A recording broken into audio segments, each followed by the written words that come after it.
I thought this would be a sleepy end of the season game with players going through the motions a little bit, changes to the side, players kind of looking forward to their holidays, not wanting to risk too much. Well, Oxford and Swansea had other ideas and put on a heck of a show. What an exciting game to end the season. And I think I can speak for all Oxford fans when I say, thank goodness there was nothing riding on it. What a game! It finished Swansea City 3, Oxford United 3. So a heck of a game to end the season down in South Wales. Let's go over the key incidents that happened in this match. And right from the off, you sensed it was going to be a decent game, which was played at a pretty good pace all the way through. But even after 2 minutes, Ruben Rodriguez had to clear an effort off the line. Swansea with the first corner of the game. Cabango got his head on it.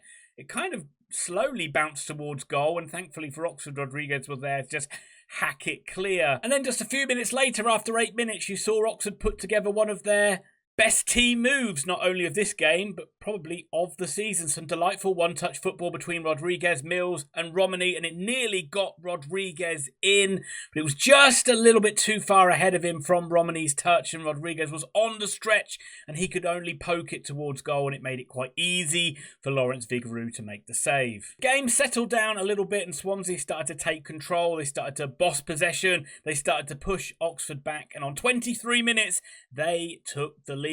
Ji-Sung got space down the left-hand side. He cut inside, got to the edge of the penalty area and curled a delightful effort into the top corner. Matt Ingram in the Oxford goal for the first championship game this season instead of Jamie Cumming. He had no chance as it drifted beyond him into the top corner. Swansea were ahead.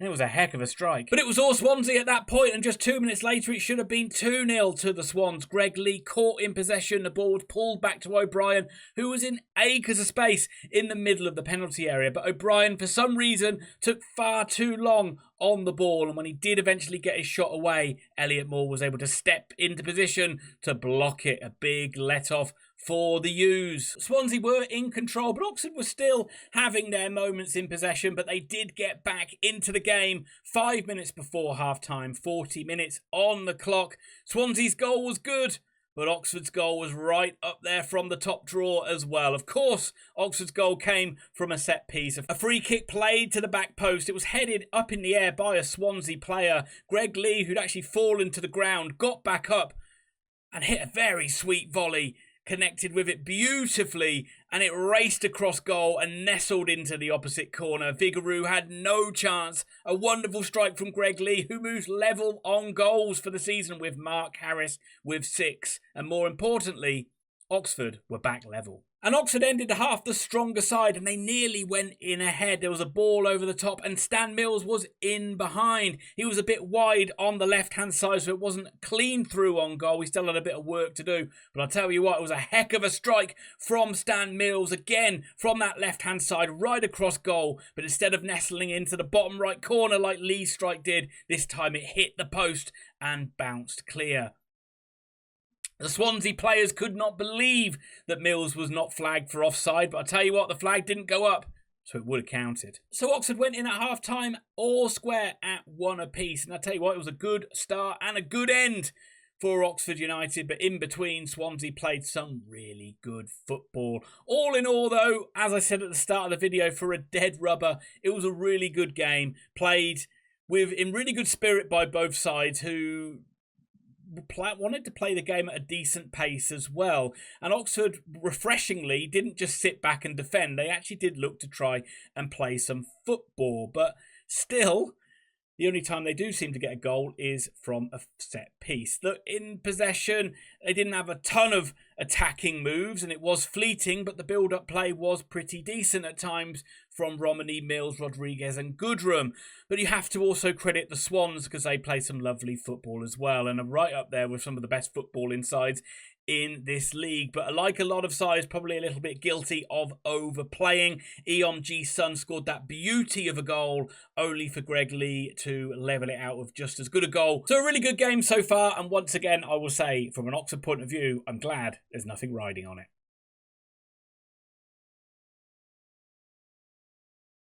kind of a sedate start to the second half compared to the first half. There were some half chances, mainly for Swansea, but nothing of note. But then the game really kicked into gear once Swansea got their second goal. It was on 58 minutes, Ronald making it 2-1. It was Timon whipping in across from the Swansea left-hand side. Vipotnik slid in to try and get the ball into the back of the net, but he missed it. But Ronald, coming in on the blind side, converted from close range to make it 2-1. It was pretty poor defending from Oxford United, particularly from Gregg Leigh, who didn't follow his man in and allowed Ronald to get in there for a pretty simple tap-in. To be fair, that is what you kind of get from Gregg Leigh. You do get good athleticism going forward, but you can make mistakes at the back. But let's give Leigh some credit here, because 2 minutes later, it was good defensive work from the Oxford fullback. Another slick Swansea move, and Ronald nearly got in again. But this time, Gregg Leigh did track Ronald, did track his man,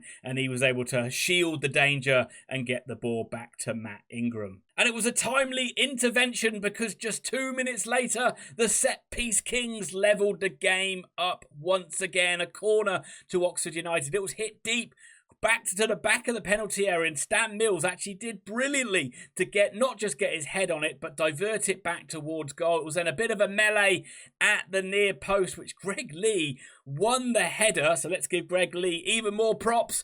Won the header in amongst 3 Swansea players and the keeper. It meant the ball just kind of rolled across goal, and Mikel Helik sniffed the danger and slid in to equalise. What a signing the big Pole has been. 5th goal of the season for him, and Oxford once again all square. And Oxford was still in this game and still trying to create things going forward, mainly on the break, but it was really Swansea who were getting the lion's share of the chances. 75 minutes, a sweeping move from Swansea once again. Saul O'Brien hit a shot wide from 20 yards. But after that, we saw the introduction of Marcelino Ferdinand for his first championship appearance for Oxford United, which I'm no doubt would have seen huge applause in Indonesia from those Oxford United fans that follow us over there. So still, the game was pretty open, but still you have to say Swansea looked more likely to win this game. So good in possession, and they also move Oxford players around so well, and so Oxford players often find themselves in uncomfortable positions on the pitch. But Joe Bennett, who came onto the fray, was beaten in his first introduction to the game by Ronald, who got beyond Bennett. He looked to thread it to Cullen in the penalty area, and Cullen actually made a good run, and he got the blind side of Mikel Helik, but it was a very tight angle, and it forced Matt Ingram into what was a pretty routine save, but it was Ingram's first save of the game. But just 4 minutes later, Cullen did get his goal, and it looked like he'd won it for the Swans. Again, Swansea just working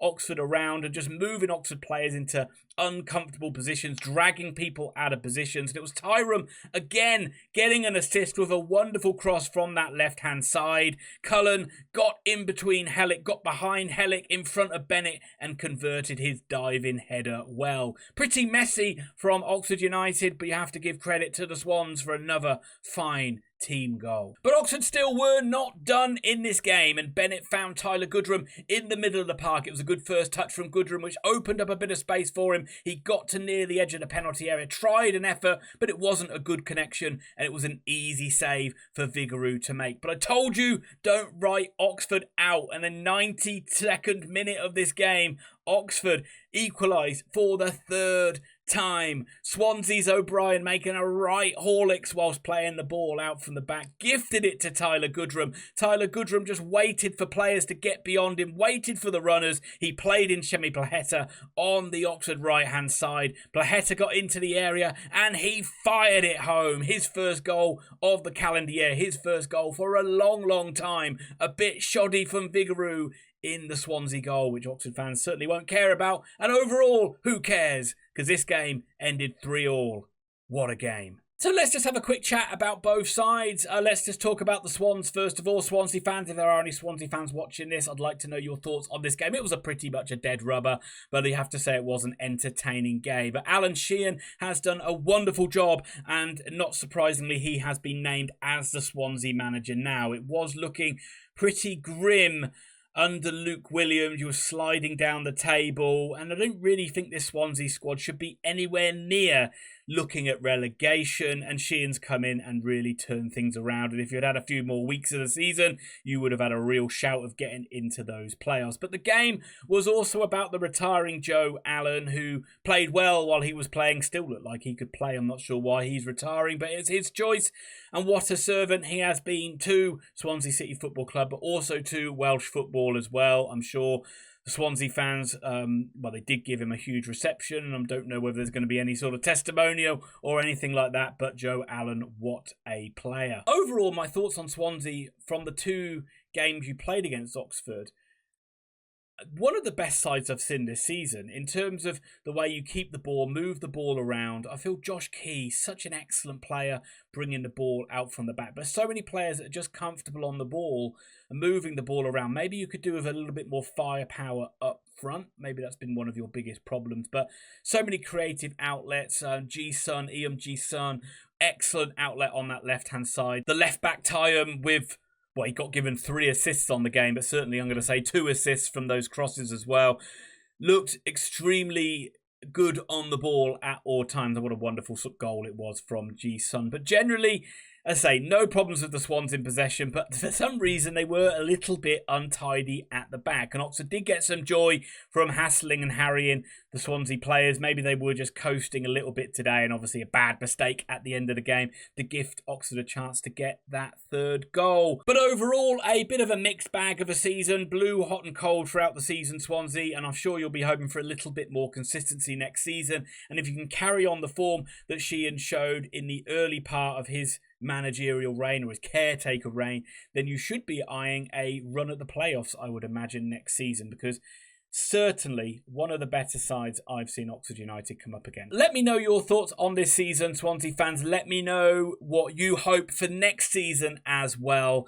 And good luck for next season. We will be meeting you again, because once again, I'll have to say, the U's are staying up. And that brings me on to Oxford United. Look, there's not really a huge amount to say from an Oxford point of view. I'm glad that we played our part in this very entertaining game. One thing I was glad about is the players, they didn't just sit back and defend today. There were times where we were forced to do that. That's fair enough. But I thought that Oxford did try to play with some attacking intent. I thought the players did try to be a bit braver in possession today, to try and keep the ball, to try and get up the field. And I thought both Mills and Płacheta did a good job on the left-hand side, where Mills to start the game, Płacheta when he came on as well. And I thought that Oxford generally did carry an attacking threat. Obviously, we end up getting 2 of the 3 goals from set pieces. That just seems to be the way it is going. But there were plenty of changes, as expected, and even a very late change with it looked like Ben Nelson pulled up in the warm-up. Haven't got confirmation on that. I'm speculating because he was in the lineup,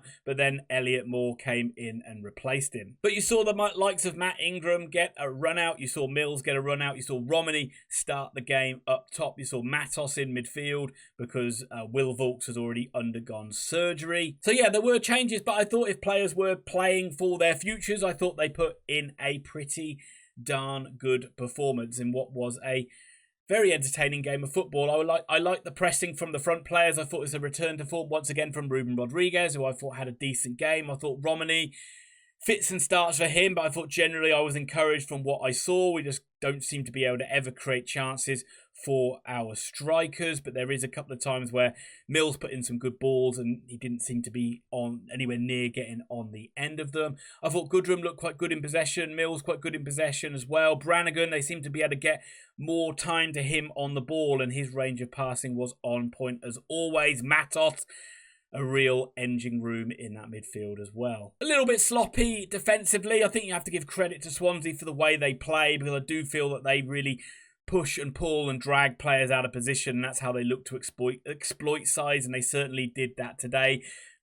Very poor from Gregg Leigh on the second goal, but let's not give Gregg Leigh too much criticism, because I thought generally, yes, he made that mistake. He made a mistake in the first half as well, but generally I thought he played well. He learned from that mistake. He was a big part in 2 of the 3 goals, with a wonderful goal and a good assist as well. And I just feel that that's a bit of risk reward of what you get from Leigh. You get more going forward, but he might be a bit more suspect at the back, whereas Bennett, you get more dependability from left back, but he isn't as good going forward. So it's an interesting dilemma of what we've got at left back for next season. Obviously, you've got Jack Curry, who's been impressive for Leyton Orient. Is he going to be coming in to step up and usurp both Leigh and Bennett for the left back spot? But Mikel Helik continues to impress, doesn't he? What a signing he has been from Huddersfield. You'd have to even say if we didn't sign Helik, would we have even stayed up this season? He's made that much of a difference. Another goal today, another superb performance at the back. Yes, or I'm sure Oxford players will all be annoyed at conceding 3 goals, but you know what a signing he has been.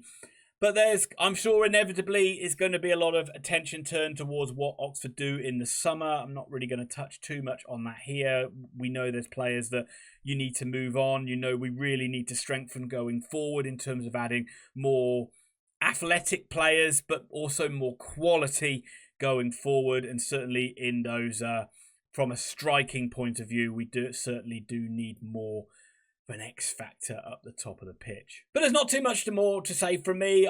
Once again, it was a wonderful game of football to end the season. I was glad there was nothing riding on it. And I'm glad the Oxford players kept going and kept playing and kept trying to get something out of the game. And they ended up rewarding a wonderful away showing with that late equalising goal, which, let's be fair, would have felt like a win for the Oxford players, who can now enjoy that sunny Swansea evening even more. But once again, wasn't it nice that there was nothing riding on that game? And because every goal that went in down the bottom, you felt the tension from all the other clubs and what they must have been going through. And when the music stopped, who was in that final relegation space? Well, it was Luton Town. And I think I can speak for all of us when I say, what a shame. So enjoy League One, Luton fans. We won't be there. We'll be in the Championship. Who's ready to go again for another round of Championship football? Well, what a journey it has been this season. Not been amazing at times, been a bit of a slog at times, but we got there in the end. Well, thank you very much to everybody that has supported me on this season, on all the videos, on all the predictions videos as well. I really do appreciate it. Please, can you give this video a thumbs up like you've done all season and leave your comments down below. Thank you very much for the super chats I got on the Sunderland video as well.